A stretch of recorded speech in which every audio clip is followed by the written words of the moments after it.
Yang ganjil akan dibacakan oleh kaum pria, yang genap akan dibacakan oleh kaum wanita. Yang sudah ketemu katakan amin. Kisah Rasul 1 ayat 15, perikopnya adalah Matias dipilih menggantikan Yudas. Kaum pria dulu, 2, 3. Pada hari-hari itu, berdirilah Petrus di tengah-tengah saudara-saudara yang sedang berkumpul itu. Kira-kira 120 orang banyaknya. Lalu berkata,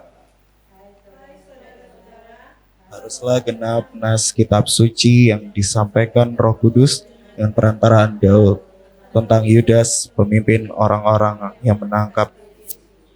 Dahulu ia termasuk bilangan kami dan mengambil bagian di dalam pelayanan ini. Yudas ini telah membeli sebidang tanah dengan upah kejahatannya. Lalu ia jatuh tertelungkup dan perutnya terbelah sehingga semua isi perutnya tertumpah keluar. Hal itu diketahui oleh semua penduduk Yerusalem, sehingga tanah itu mereka sebut dalam bahasa mereka sendiri Hakaldama, artinya tanah darah. Sebab ada tertulis dalam kitab Mazmur, biarlah perkemahannya menjadi sunyi, dan biarlah tidak ada penghuni di dalamnya, dan biarlah jabatannya diambil orang lain. Jadi harus ditambahkan kepada kami seorang dari mereka yang senantiasa datang berkumpul dengan kami selama Tuhan Yesus bersama-sama dengan kami. Yaitu mulai dari baptisan Yohanes sampai hari Yesus terangkat ke sorga meninggalkan kami untuk menjadi saksi dengan kami tentang kebangkitan. Lalu mereka mengusulkan 2 orang, Yusuf yang disebut Barsabas dan yang juga bernama Justus dan Matias. Ya Tuhan, Engkaulah yang mengenal hati semua orang. Tunjukkanlah kiranya siapa yang Engkau pilih dari kedua orang ini untuk menerima jabatan pelayanan, yaitu kerasulan yang ditinggalkan Yudas yang telah jatuh ke tempat yang wajar baginya. Lalu mereka membuang undi bagi kedua orang itu, dan yang kena undi adalah Matius. Dan dengan demikian ia ditambahkan pada bilang. Amin. Ibu saudara, hari ini saya mau bagikan beberapa hal. Yang pertama, mari kita renungkan sejenak. Ini adalah perikop terakhir sebelum hari Pentakosta. Mungkin ada banyak yang melewatkan perikop ini karena ya terkesan tidak penting. Namun, pertanyaan sebenarnya dari perikop ini adalah apa yang sebenarnya mau disampaikan Alkitab kepada kita? Karena semua yang difirmankan, semua yang ditulis, 2 Timotius 3:16 ya, segala sesuatu, segala tulisan itu diilhamkan oleh Roh Kudus, bermanfaat untuk mengajar dan semuanya. Lalu apa yang penting dari perikop ini? Mengapa bilangan soal Matias dipilih menggantikan Yudas itu penting untuk kita pelajari bersama? Saya mau review sejenak, barusan kemarin kita mendengarkan khotbah dari Ibu Gembala. Kemarin kita diajarkan untuk menanti-nantikan Roh Kudus yang dicurahkan dalam doa, betul ya? Para rasul berdoa. Lalu kemarin kita diajarkan juga soal Yerusalem yang adalah tempat orang setia dan orang kudus. Berdoa dalam kesetiaan dan dalam kekudusan. Hari ini apa yang Tuhan mau kita belajar sebelum hari Pentakosta itu tiba? Sebelum Roh Kudus dicurahkan kepada kita. Yang pertama saya mau kita sama-sama cek dulu ayat 15. Biarkan teks yang berbicara kepada kita, biarkan firman yang berbicara pada kita Bapak Ibu Saudara. Pada hari-hari itu berdirilah Petrus di tengah-tengah saudara-saudara yang sedang berkumpul itu. Berapa orang? 120 orang banyaknya. Ada yang ingat waktu Yesus terangkat ke sorga berapa orang yang menyaksikan Yesus terangkat ke sorga? Ada berapa? Ada berapa? Ya. Kita lihat 1 Korintus 15 ayat 6. Rasul Paulus mendokumentasikan berapa orang yang melihat Yesus sejak dia bangkit. Lalu dia masih tinggal sebentar di bumi sampai akhirnya terangkat ke sorga. 1 Korintus 15 ayat 6. Rasul Paulus berkata seperti ini. Sesudah itu ia yaitu Yesus menampakkan diri kepada lebih dari berapa orang? 500 saudara sekaligus. Kebanyakan dari mereka masih hidup sampai sekarang. Tapi berapa di antaranya telah meninggal? Pertanyaan saya. Dari 500 turun jeblok jadi 120, 380 kemana?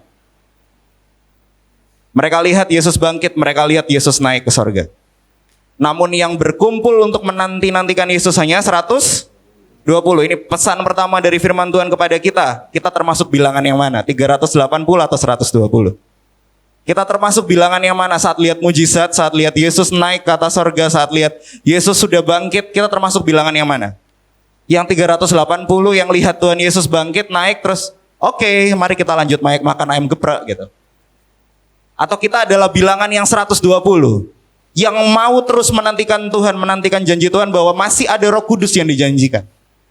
Kita termasuk bilangan yang mana? Dan saya yakin semua yang hadir di sini adalah bilangan yang 120 itu, amin. Karena kita semua adalah orang-orang yang menanti-nantikan kedatangan Tuhan yang kedua kali. Dan itu pesan pertama dari Alkitab yang mau disampaikan kepada kita. Dari 500 turun jauh sampai 120. Kita lanjutkan ke ayat 16. Poin kedua saya akan cepat Bapak Ibu Saudara. Karena bukan dikejar waktu, tapi kita harus kembali menyembah ya. Kisah Para Rasul 1 ayat 16 berkata seperti ini. Hai saudara-saudara, haruslah genap nas kitab suci yang disampaikan Roh Kudus dengan perantaraan Daud tentang Yudas, pemimpin orang-orang yang menangkap Yesus itu. Kita seringkali salah kaprah bahwa sebelum Pentakosta Roh Kudus tidak aktif bekerja. Namun terbukti di ayat ini bahwa ternyata detik-detik sebelum Pentakosta Roh Kudus tetap bekerja. Dan pada dasarnya Roh Kudus tidak pernah berhenti bekerja. Sejak awal penciptaan sampai detik ini Roh Kudus terus bekerja. Startnya bukan dari Pentakosta, startnya dari penciptaan. Lalu apa yang mau saya bagikan dari ayat 16 ini? Mereka memilih pengganti Yudas dengan dasar apa? Genaplah nas kitab suci. Dasarnya apa? Firman. Kemarin kita diajarkan untuk teguh dalam doa. Hari ini kita diajarkan untuk teguh dalam firman. Karena doa itu kalau tidak diimbangi firman, kita bakal salah kaprah. Alkitab berkatakan bahwa ada masanya, ada kalanya orang salah berdoa. Karena tidak berdasarkan firman. Dan hari ini kita belajar bahwa ternyata para rasul yang kenal dekat sama Tuhan Yesus, setelah Tuhan Yesus naik ke atas sorga, di tengah-tengah penantian mereka akan Roh Kudus, mereka menyelidiki kitab suci. Dan mereka menemukan, di sini dicatat oleh Lukas dengan baik, mereka menemukan bahwa dengan perantaran Roh Kudus. Jadi saya mau bilang di sini Bapak Ibu Saudara, kalau ada orang-orang yang di sebelah kita gitu ya, nggak ada di gereja ini tapi di gereja di hutan sana gitu ya. Saya pinjam kata-katanya Bapak Gembala gitu ya. Cuma kalau ada orang yang bilang bahwa dia kenal dekat sama Tuhan, dia menyampaikan pengalamannya sama Tuhan, pengalamannya hebat, tapi dasarnya bukan firman. Selidiki baik-baik. Setiap pengajaran yang masuk ke dalam telinga kita, setiap pengajaran yang kita tonton di YouTube dimanapun, selidiki baik-baik karena dasarnya adalah firman. Harusnya firman. Bahkan saat kita pun ini ada banyak orang yang suka banget kalau mimpi terus ditafsirkan sendiri. Ini dari Tuhan ini. Harusnya sebaliknya. Cerminnya, fondasinya adalah firman. Selidiki, uji dulu pakai firman. Ini Petrus gak serta-merta tiba-tiba bilang, ayo kita cari pengganti Yudas. Enggak. Tapi dari firman, Petrus akhirnya menafsirkan bahwa bilangan itu harus genap lagi 12. Nah 12 ini artinya apa Bapak Ibu Saudara? Kenapa murid-murid gak boleh cuma 11, harus 12? Ada pesan penting dari 12 ini. Tuhan sejak awal memilih Israel untuk jadi berkat buat bangsa-bangsa. Israel punya anak berapa? 12. Betul ya? Lalu Yesus datang. Yesus adalah Allah yang sama yang memilih Israel untuk menjadi berkat bagi bangsa-bangsa. Tuhan Yesus memilih 12 orang rasul untuk menjadi berkat bagi bangsa-bangsa. Bilangannya harus komplit, bilangannya harus genap. Karena itu dikutip dari Mazmur. Kita lihat kutipannya di ayat 20. Biarlah perkemahnya menjadi sunyi dan biarlah tidak ada penghuni di dalamnya. Ini di Mazmur 69 Bapak Ibu Saudara. Dan biarlah jabatannya diambil orang lain. Ini di Mazmur 109. Kedua Mazmur itu sama-sama mengatakan, sama-sama ditulis oleh Daud untuk membicarakan musuh-musuhnya. Nah, apakah kontekstual? Apakah Petrus cuma asal sebut, asal comot ayat? Enggak. Ayat ini juga konteksnya sama karena Yudas adalah musuh Yesus. Sehingga yang dikutip adalah Mazmur yang menyatakan Daud ke musuhnya. Biarlah perkemahan musuhku jadi sunyi dan biarlah jabatannya musuhku diambil orang lain. Dari situ Petrus menarik sebuah kesimpulan. Harus ada yang menggantikan Yudas. Dan 2 poin terakhir saya, kita akan membicarakan soal 2 orang. Yudas yang digantikan dan Matias yang menggantikan. Apa bedanya mereka? Yang pertama soal Yudas. Kita lihat, karena Lukas ini dokter ya, nggak ada ditemukan di kitab lain soal Yudas itu mayatnya jatuh tertelungkup dan isi perutnya keluar. Nggak ada. Di Injil cuma dijelaskan Yudas itu gantung diri. Tapi karena Lukas ini dokter, jadi dia nulis dengan sangat detail. Begitu. Kedetailan dari Lukas menulis kematian Yudas itu sebenarnya untuk mengindikasikan seperti ini. Yudas itu sudah menerima akibat dari apa yang dia lakukan. Namun saya mau tanya seperti ini Bapak Ibu Saudara. Hari di mana Yudas berkhianat, apakah 11 murid yang lain tidak berkhianat? Coba kita bayangkan, kemarin baru Jumat Agung, baru ada kuis gitu ya. Bayangkan. Coba kita ingat sebentar momen Getsemani itu. Yudas datang cium Yesus, betul ya? Pengkhianatan dimulai. Murid-murid kemana? Iya kayak doble ya, kabur gitu kan. Pertanyaan saya, apakah hari itu hanya Yudas yang berkhianat? Semua murid berkhianat. Betul? Lalu bedanya apa Yudas dengan para murid yang lain? Murid yang lain bertobat. Hari ini saya mau memberikan sebuah pesan sederhana dari Injil kepada kita semua. Ada di sini yang tidak berdosa sama sekali seumur hidupnya, boleh angkat tangan? Apa bedanya kita dengan orang berdosa yang lain? Hari ini kita sadar kita berdosa dan kita bertobat. Itu yang membedakan kita dengan Yudas. Yudas terpuruk akan dosanya. Dia merasa tidak akan ada yang bisa mengampuni dosanya. Dan dia memilih datang kepada maut sendirian. Murid-murid yang lain sadar mereka berdosa. Lalu mereka bertobat. Mana yang lebih parah? Yudas yang berkhianat atau Petrus yang menyangkal bahkan bersumpah tidak mengenal Yesus? Sama aja. Mana yang lebih parah sama kita? Yang kalau kerja bohong gitu. Ban bocor pak, gitu bilang sama bosnya. Padahal bangun kesiangan. Itu bocor apa? Bocor halus pak. Sama aja kan Bapak Ibu Saudara. Dosa itu kan nggak ada berat, nggak ada besar, nggak ada kecil. Namun yang memampukan kita untuk tetap hidup benar adalah Roh Kudus dalam diri kita yang terus-menerus mengingatkan kita untuk bertobat. Begitulah konsep Yudas dalam Alkitab. Jadi Yudas itu mengingatkan kita bahwa benih dosa itu, karena kita ini manusia yang berdosa, benih dosa itu ada dalam diri kita. Namun sebaliknya, Roh Kudus juga ada dalam diri kita. Pertanyaannya mana yang lebih kuat dalam diri kita? Itu yang harus kita renungkan setiap hari. Apakah kita mau membiarkan benih dosa itu semakin kuat? Yudas jatuh karena kesalahannya sendiri. Dan dia kena pikirannya sendiri, akhirnya dia memilih untuk mati. Selanjutnya, Matias yang menggantikan Yudas. Pesan apa yang bisa kita ambil dari Matias yang menggantikan Yudas? Matias dipilih dengan syarat yang sangat banyak. Syaratnya di ayat 21 sama 22. Kita baca sama-sama ya syaratnya ya. Kisah Para Rasul 1 ayat 21 sampai 22. Jadi, harus ditambahkan kepada kami seorang dari mereka yang senantiasa datang berkumpul dengan kami selama Tuhan Yesus bersama-sama dengan kami.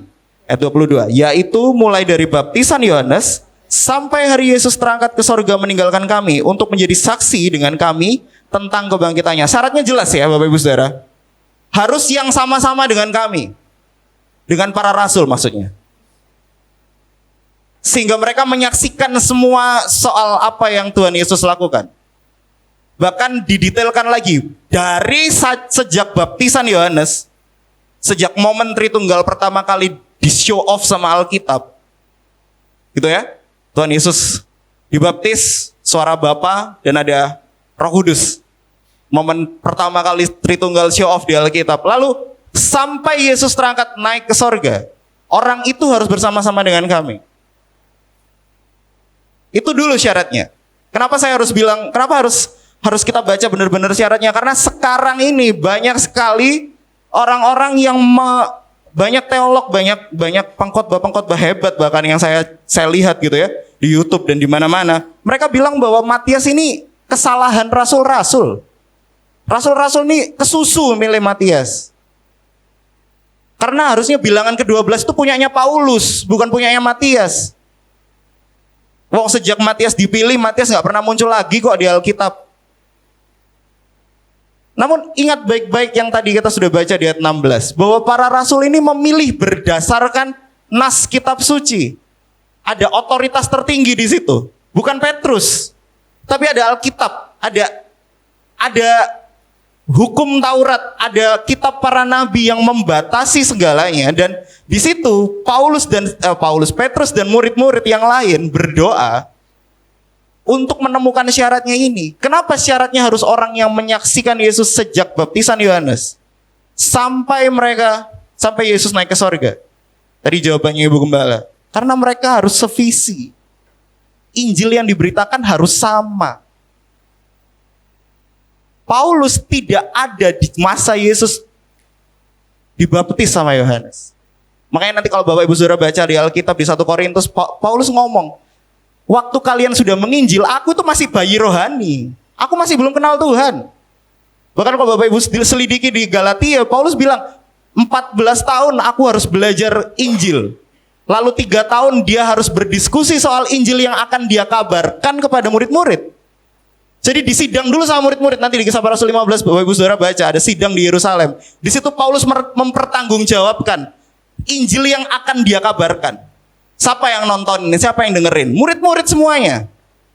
Makanya Paulus akhirnya bilang, Kefas, Yohanes dan Yakobus, orang-orang terpandang itu mengatakan bahwa Injil yang kuberitakan sama dengan Injil mereka. Baru Paulus menginjil.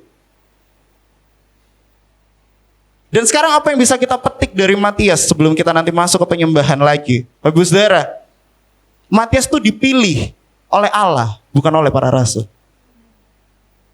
Kenapa saya mengucapkan itu? Karena ini penting dalam gereja. Tadi kan kita kemarin kita diajarkan bahwa gereja itu harus bersekutu, bersama-sama menantikan Tuhan dalam doa. Dan hari ini gereja harus bersama-sama juga setia dalam pengajaran akan firman. Dapat firman, interpretasi, doa.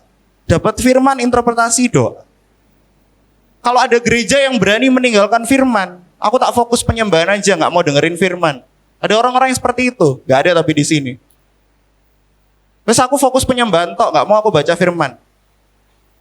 Hasilnya apa Bapak Ibu Saudara? Sama kayak naik motor nggak pakai panduan. Loh, gigi satunya bukannya naik ya, diatasin gini. Ternyata panduannya bilang gigi satunya ditekan ke bawah. Itu loh kalau kita nggak pakai Alkitab saat kita hidup.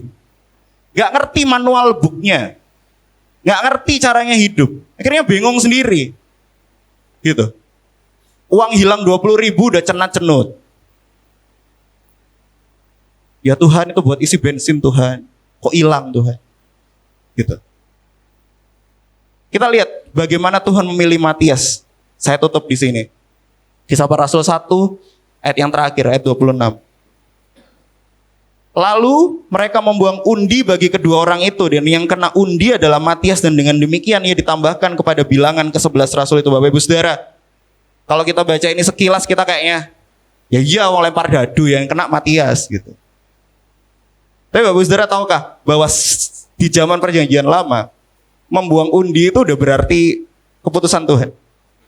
Mau bukti ayatnya kita buka. Amsal 16 ayat 33. Amsal 16 ayat 33. Kita baca sama-sama ya.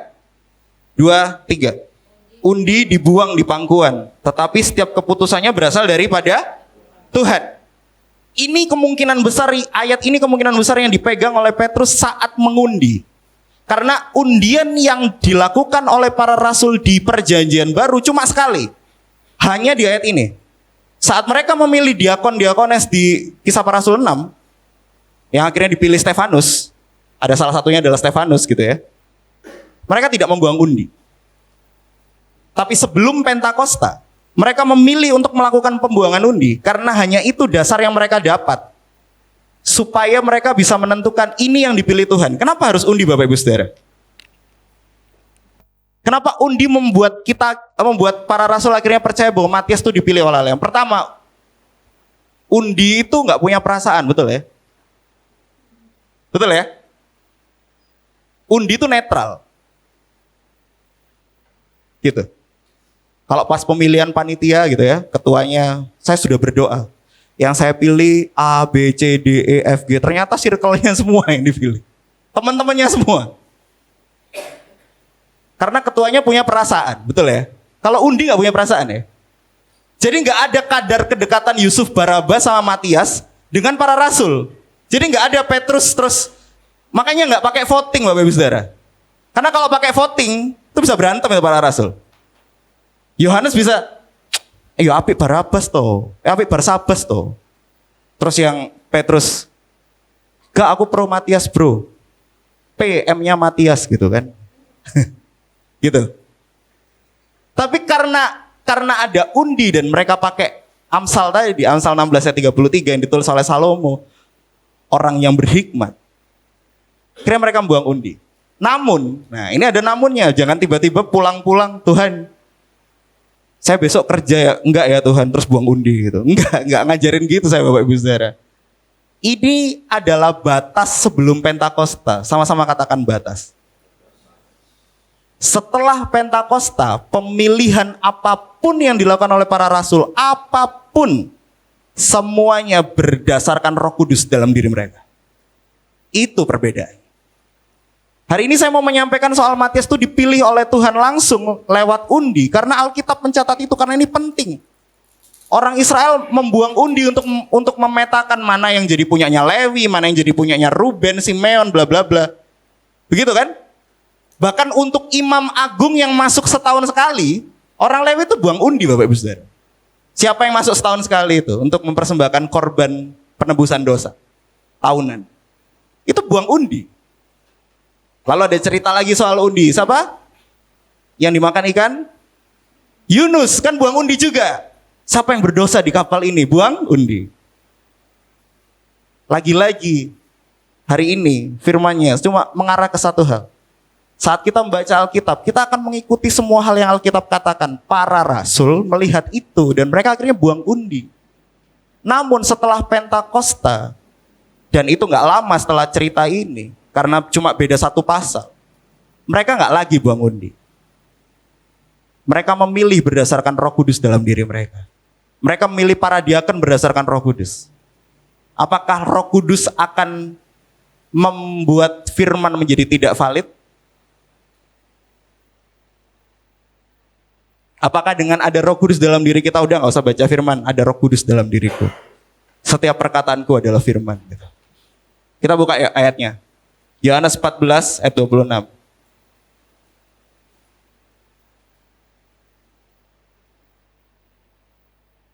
Dan ini adalah peran Roh Kudus dalam diri kita Bapak Ibu Saudara. Tetapi penghibur yaitu Roh Kudus yang akan diutus oleh Bapa dalam namaku, dialah yang akan mengajarkan segala sesuatu kepadamu. Kita baca selanjutnya ya, yang setelah dan 2, 3. Dan akan mengingatkan kamu akan semua yang telah kukatakan kepadamu. Sekali lagi, Roh Kudus gak akan pernah keluar dari firman. Roh Kudus gak akan pernah keluar dari setiap perkataan Yesus. Sehingga kalau kita merasa bahwa, kan di hati kita ini ada 3 suara ya yang berbunyi ya. Suara Tuhan, yaitu suara Roh Kudus, suara setan, sama suara diri kita sendiri. Suara hati. Gimana cara membedakannya? Cek di firman ada nggak? Kalau tiba-tiba di hati kita bilang kayaknya Yesus bukan Tuhan deh, cek di Alkitab. Alkitab bilang Yesus itu Tuhan. Berarti itu bukan suaranya Roh Kudus. Jadi kalau ada orang-orang, kalau ada Bapak Ibu Saudara dengar pengajaran-pengajaran di luar sana bilang Yesus itu Tuhan kecil, Yesus itu di bawahnya Bapa, mereka pakai tafsiran Yunani, Ibrani, kembalikan ke Alkitab. Seperti yang para rasul lakukan detik-detik sebelum Pentakosta. Mereka kembali pada Alkitab. Back to Bible. Semangat Pentakosta kan itu. Sola Scriptura. Hanya ada satu, yaitu firman. Gak ada buku lain. Karena firman ini hidup. Kemarin kita diajarkan untuk selalu teguh dalam berdoa. Hari ini kita diajarkan untuk terus selalu membaca firman. Teguh dalam pembacaan akan firman. Yang saya baca firman katakan amin. Saya kembalikan kepada Bapak Gembala. Tuhan Yesus berkati.